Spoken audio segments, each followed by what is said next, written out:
Bonjour Kassem, bonjour à tous. Voilà, ici nous sommes à Namur, devant le restaurant Attablez-vous de Charles Gendrin. Et comme bon nombre de ses homologues, la crise Covid aura impacté, on y reviendra.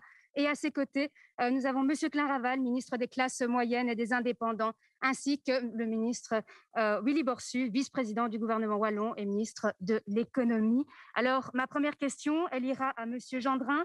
Alors, votre restaurant est depuis janvier dernier étoilé Michelin, donc félicitations. Mais alors, on pouvait se dire, comment vous vous êtes adapté face à la crise? Avez-vous su mettre en place un service à emporter?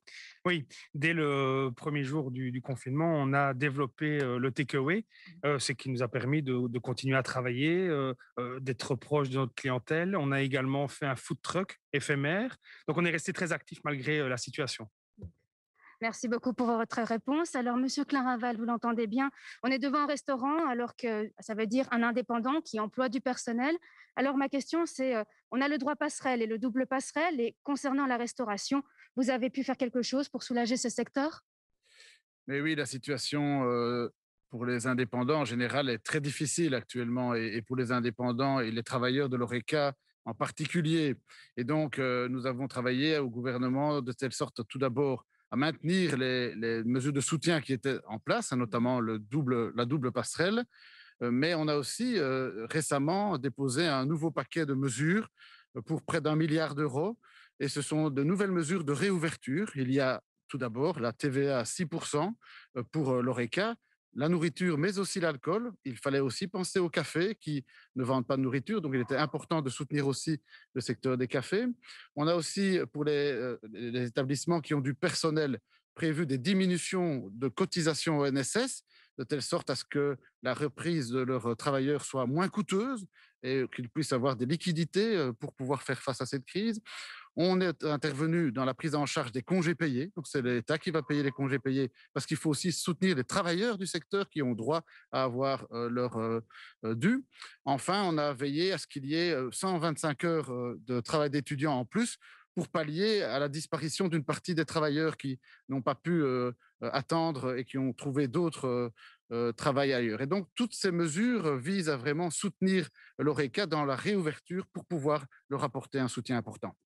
Merci pour votre réponse. Alors, Monsieur Borsu, petite question. Donc, la santé de la population est une priorité, mais aussi celle de nos entreprises. En tant que ministre wallon du budget, comment peut-on assurer la vie de nos entreprises? Comment être certain qu'elles ne toucheront pas, qu'elles ne seront pas en faillite? Je pense tout d'abord qu'il faut poursuivre, puisqu'on n'est pas encore au bout de la crise, les dispositifs d'indemnité et d'aide. Concernant le secteur HoReCa, hôtel, restaurant, café, nous avons 4 indemnités qui ont été déjà décidées, une 5e qui va ouvrir très prochainement, une disposition spécifique pour les hôtels.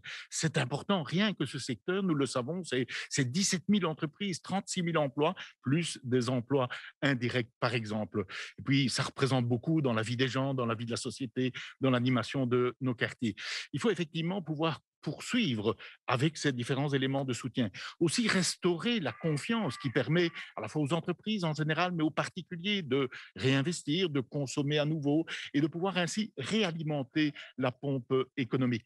On le voit, mais des programmes spécifiques alors de soutien et d'investissement à travers notamment Gete Wallonia sont aussi maintenant sur la table, si vous me permettez l'expression, parce que cette relance, elle passe aussi par des décisions qui vont alors pouvoir me semble-t-il, permettre à l'activité de se redéployer. Mais il y a un élément évident, qui est, pour ce secteur comme pour d'autres, c'est pas à pas de pouvoir reprendre leurs activités plus normales avec les protocoles, avec les dispositifs de précaution, de manière à ce que les gens puissent retrouver à la fois leurs établissements, leurs entreprises, mais aussi pour les entreprises concernées, une activité plus normale malgré le virus. Merci, merci au ministre d'avoir répondu à mes questions. Et donc, nous espérons une ouverture prochainement, le 8 mai, des terrasses de l'ORECA. Et je redonne la parole à Kassem.